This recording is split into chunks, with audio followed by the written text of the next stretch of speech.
everybody. Welcome to the podcast. This series is called From Art Projects to Zoom Lenses. My name is Kailey O'Neill, and I'm joined by two guests today, Connor Payne and Lindsey Pampalone. If you guys want to say hi to the mics. Hello. Hey there. So you guys are both cinematographers. Connor is an author and a cinematographer. And Lindsey also works as a cinematographer and is also a student athlete at our school's field hockey team. If you guys first want to talk about how did you first get into cinematography and camera work, and why'd you choose that line of within filmmaking instead of other routes? Yeah, I kind of found, it's funny, I didn't really find cinematography until relatively recently. When I first started finding film back in high school, I did everything. I produced, I directed, I did camera, I edited, everything.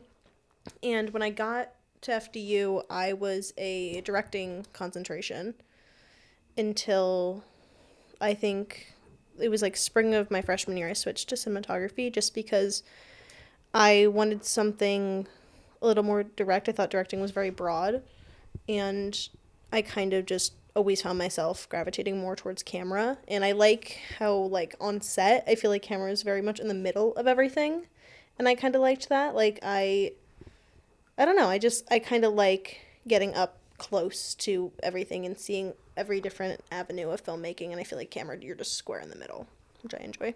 For me, when I started at a different school during my college career, but when I was younger and in grade school, I always was interested in camera stuff and things like that, but never took it as a serious, I guess, angle for a career. When I transferred to FDU, I started as a directing concentration, which was nice. I had thought that was the way I wanted to go because it still had a hand in the creative process of production, but it wasn't what I was looking for.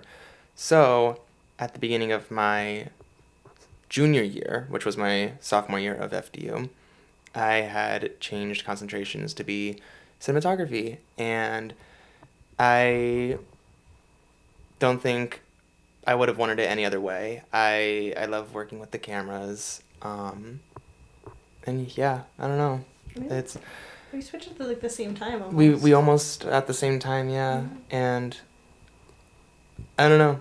It was one of those things where I think I always knew I wanted to work with the cameras, but I couldn't actually define that is what I wanted until I really was here and had the hands-on experience and was oh, this is what I've been wanting. So retweet. Retweet. I Googled, and based on my own knowledge, I looked up a few movies that got best cinematography work. Okay. And so I wrote down first. We'll see if we know these films. If we agree. I racked my brain here. I know you guys definitely will know. Well, I know Connor will definitely know the last one. Oh God! Okay, here we go. Okay, the first one's Grand Budapest Hotel, which I know Lindsey and I watched for freshman year, and did we not? We watched The Royal Tenenbaums, which is also Wes Anderson. Yeah, not that one. But I thought we looked at it in. We did. We looked at it a little bit. We were actually just talking about Wes Anderson. Yeah, we were, and I hate to say it, but I was dissing Grand Budapest Hotel the other day. Here's the thing. I think Wes Anderson has a very creative image, and his style is very form-fitting for him, and it's really nice. But in some different stories that he tells, the style does not match the story. In my personal opinion, it did not match Grand Budapest Hotel. And as well, I think that sometimes it can feel overdone. It's you can love a chocolate chip cookie, but the more you eat them, the more tired you're gonna get of it, because it's the same thing over and over. You just want a snickerdoodle. you just want a crumble cookie. Right. Moonbeam ice cream. Moonbeam ice cream. Crumble cookies. Yes. I was kind of saying this the other day. I love Wes Anderson's work. I think his best work is his claymations, personally.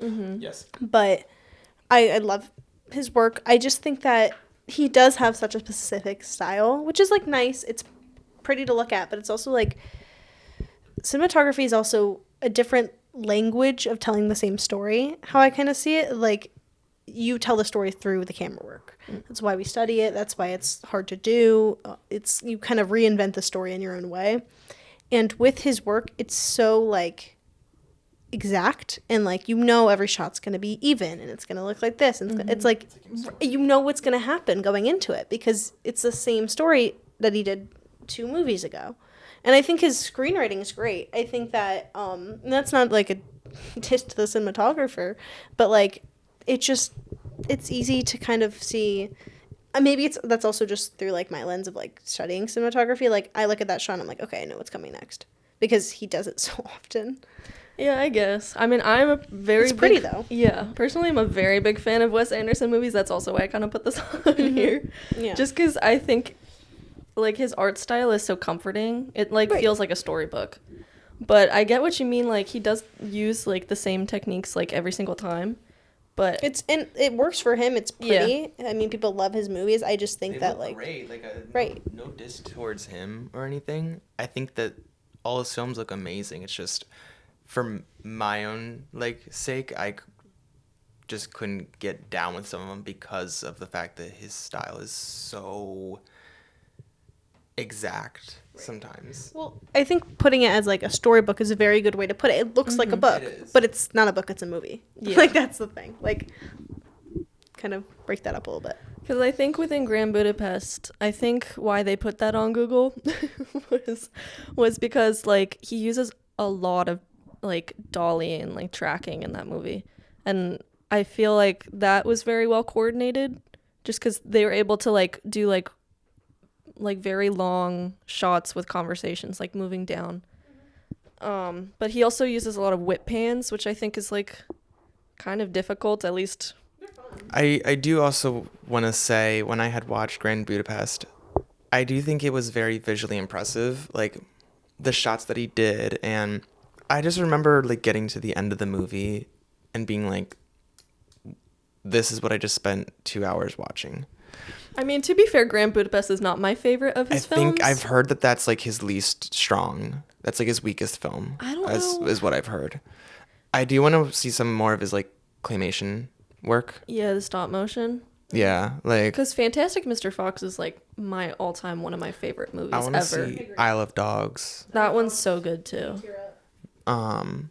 So again, I think that his style is like beautifully done. It's just I think sometimes it doesn't at least work for me in some of the stories that he tells. I also had 1917 and Birdman on there just because like that's more Birdman is more like editing to like a oneer because the whole movie is a oneer. Is it? Yeah, but also I guess 1917 is too. Like it's edited in a way that they're both okay. So they're both edited in a way where the whole movie is a oneer. And I feel like that was also cool because you have to plan exactly where the camera needs to be in order for it to be seamless. Yeah. Like where it needs to end up. But I don't know. I think that was more, I feel like that's more editing style than cinematography. But I guess it's like a group effort. It's, yeah. Like, but the whole, I guess all of the scenes within it is a oneer. So that would probably be difficult to like move within the characters and stuff. I mean, that's definitely like a lot of moving parts all around because it's like everyone has to hit every single mark exactly for it to work and for it to be good. Like, I know there's some sets where that when they do those kind of shots, that's all they're doing that entire day. Because by the time you light it, block it, rehearse it 19 times, and like Dave was telling us a story in class.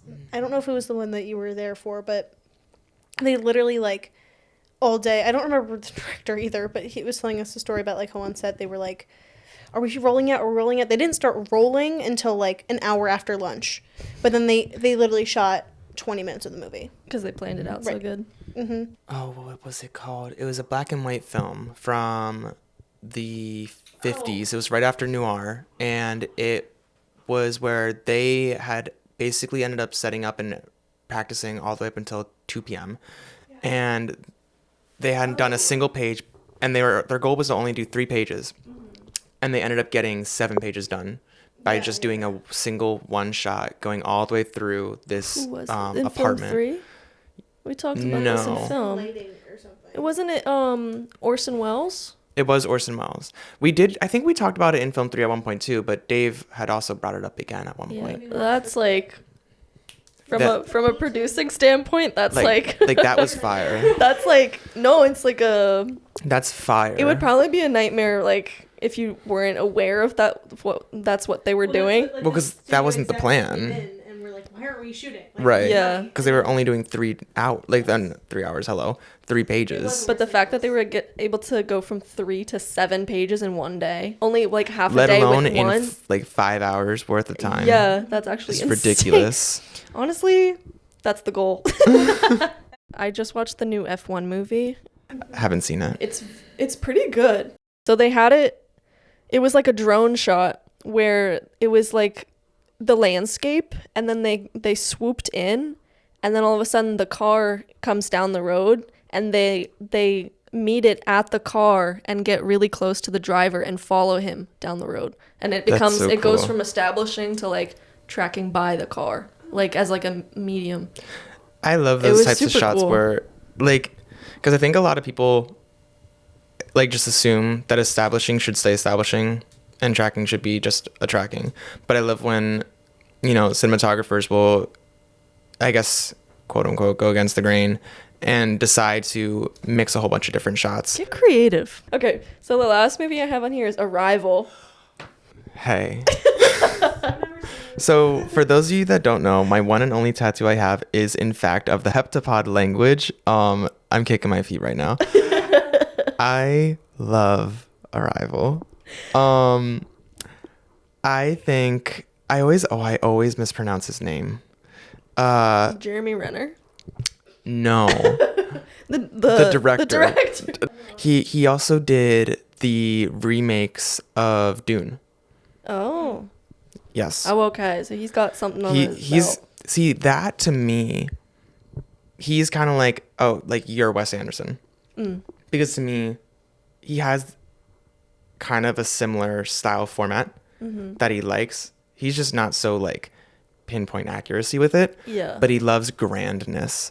And one of my favorite shots of Arrival is, if anyone has seen this movie, when you're first being introduced to the heptapod ship that has come down in Montana, it's this long 45-second take of just the landscape of Montana, and then it finally pans up, and in the last 5 seconds you see the ship, and Yeah. that's it. Only 5 seconds out of that 45-second run is actually of the ship. Like from like the cover art. Yeah, like from the poster. Yeah. Mm-hmm. That shot, because the way it's composed, we must be at least several thousand feet in the air where like we're set up for this shot, and you're just seeing the swooping hills, and the way it's composed, it was just so beautifully done. Yeah.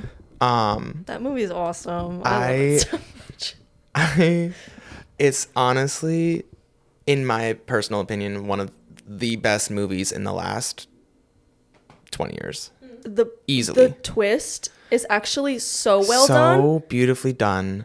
And it's, without spoiling, it's so in your face. One of the best scripts I've ever The screenwriting, the directing, it was like this is how, like, I feel like, what's it called? Like a crew should work. Because when a crew finally gets into this like symphony, you get a film like Arrival. Yeah. Because the storytelling, the screenwriting was perfect. The translation to actual film between the director and the cinematographer, perfect. I'm so fake, I don't know the cinematographer for this movie. Let me look it up. Bradford Young. It was just, I don't know. Kailey knows I'm obsessed with this movie. That's why I chose it. It's that one and Bad Times at the El Royale are like my obsession. All right, I think we're gonna wrap up this episode. Thank you guys so much for joining me on the first ever episode of the podcast. This is so exciting. Thank you so much for asking. Oh my god, look at us. We're on the premiere episode. Thank you guys so much for listening in to this week's episode. We'll see you next time.